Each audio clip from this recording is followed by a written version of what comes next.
Have you ever asked yourself what truly matters when everything you cling to vanishes? When this breath, the one you are taking right now, is your last, will you be ready? Welcome back to the channel. Today, we reflect on a question that pierces deeper than any philosophical debate or religious dogma. It is not a theoretical curiosity. It is not reserved for monks or scholars. It is a question that every beating heart must one day face: what happens when your final breath comes? And more importantly, are you truly prepared? This question was not posed by a dramatic poet or a fearful preacher. It came from the lips of an old master, a Dharma teacher whose entire life was a testimony to clarity, simplicity, and courage. And when he spoke these words, his tone was not dark or depressing. It was lucid, direct, and full of compassion. He asked not to scare, but to awaken. Because the truth is, death is not the problem. Sleepwalking through life is. In today's video, we will follow the old master's teaching and unravel the meaning behind his hauntingly powerful question. We will dive into what it truly means to live in preparation, not fear. To cultivate mindfulness that is not an escape, but a deep readiness for the only moment that is ever guaranteed to arrive, our final one. Let us begin. The master sat before a crowd, not adorned in grandeur or mysticism. He didn't speak of heavens or hells, nor did he try to convert anyone. Instead, he told a story. He spoke of a man who chased wealth his entire life, never pausing to breathe, to rest, to look around. He built an empire, expanded his assets, made deals, and was respected by many. But the night he collapsed from exhaustion and was rushed to the hospital, all he could say, gasping, was, "I forgot to live." He had planned to relax after retirement. He had planned to start practicing meditation when things settled down. He had meant to apologize to his son. He had meant to say "I love you" to his wife. He had meant to make time for joy. But time had run out. His breath was gone. The master turned to his listeners and asked softly, "Do you think you have more time than him?" Silence fell. This is the harshest truth. We all believe we'll live a little longer. We postpone forgiveness, delay kindness, procrastinate on our own peace. We are not afraid of death. We are afraid of realizing we never lived. And so the old master's question echoes. When this breath stops, are you ready? To answer this question, we must not run. We must not pretend. We must look honestly at how we live now. The master didn't give a list of dogmas or religious rules. Instead, he offered 5 signs, not as proof of readiness but as gentle milestones of a mind that is awakening. 1. Peace in solitude. Can you sit alone in silence and not feel panic? Can you be without distraction and not crumble? If you can enjoy your own presence without needing noise, screens, or drama, then you're meeting yourself at a deeper level. And that meeting is essential because in your final breath, it will be just you and your mind. 2. Forgiveness comes easily.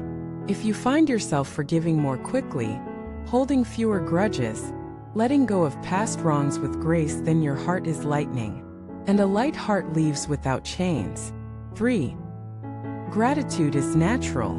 When you wake up with thankfulness, not for something big, but just for being alive, for breathing, for having a chance to try again, that is the taste of liberation. It is not naive. It is freedom from expectation. 4. Less need for control. If you notice that you're less obsessed with controlling others, with fixing things, with needing everything to go your way, you are becoming spacious. You are trusting life. You are preparing to trust death. 5. Compassion overcomes judgment. When you look at others not with harshness, but with understanding, even when they falter or hurt you, you are not losing boundaries. You are remembering that everyone suffers. This awareness is the bridge between the living and the dying. The old master didn't say these were signs of sainthood. He simply said, when these things appear in your life, rejoice, not because you're superior, but because you're waking up. And he added, when you are ready for death, only then can you truly live. Because here's the paradox. Those who prepare for death don't live in fear, they live in fullness. They do not waste time on pettiness. They do not delay love. They do not take moments for granted.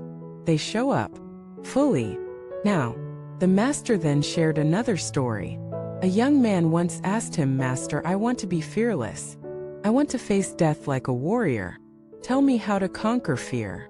The master looked at him and replied, "Fear is conquered not through bravado, but through presence. The only way to die without fear is to live without regrets."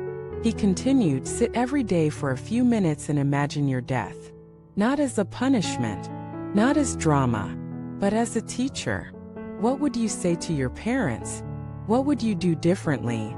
Who would you call? What would you stop chasing?" He told him to ask this every day, not as morbidity but as clarity. The young man tried, and slowly his life changed. He stopped yelling at his mother. He began helping strangers. He laughed more. He loved more. And when years later he died in a car accident, those who knew him said he died with a smile, because he had lived ready. So what does it mean to be ready? Not perfect, not sinless, not enlightened, just awake. Ready means you know you loved deeply. You tried sincerely. You forgave. You let go. You honored your breath. The master reminded everyone that preparation is not gloom, it is the greatest empowerment. When you understand death, you stop fearing life. You stop living half alive. You stop wasting days. You begin to cherish ordinary things. You become curious again. You slow down. And in slowing down, you finally meet the moment. And in meeting the moment, you meet yourself. And in meeting yourself truthfully, vulnerably, you realize, this breath is a gift. And I am ready. So, dear friends, ask yourself not later, not tomorrow, but now. If this breath were your last, would you be proud of the life behind you? Would you leave full of gratitude or regret? Would your last words be love or resentment? Let this question change you. Let it soften you. Let it guide you back to what matters. And let the old master's final teaching remain etched in your heart. When this breath stops, are you ready? Thank you for watching this video. If it stirred something in you, please like, comment, and subscribe to this channel. Share this message with someone who might need it today. Let us live in such a way that we are never afraid to die because we have loved, forgiven, and shown up for life completely. See you in the next video.